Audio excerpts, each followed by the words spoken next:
خلق د واده نه پس هم هغسې وي یقین بدل شي د کویدنې سره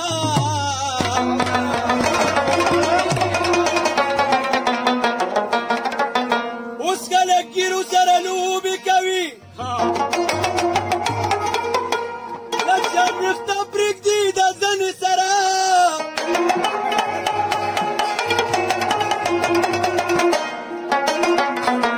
بله خوږه خور ورته سپکه ښکاري خو ډېر خوشحاله وي د خینې کره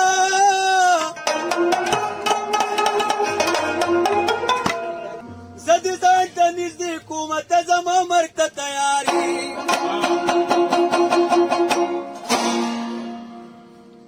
زه دې ځان ته نږدې کومه ته زما مرګ ته تیار یې څنګه یارې څنګه یارې مړه تله څنګه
पहिलाच मी तबीबान, नमाज करी शुक्रबान, पहिलाच मी तबीबान.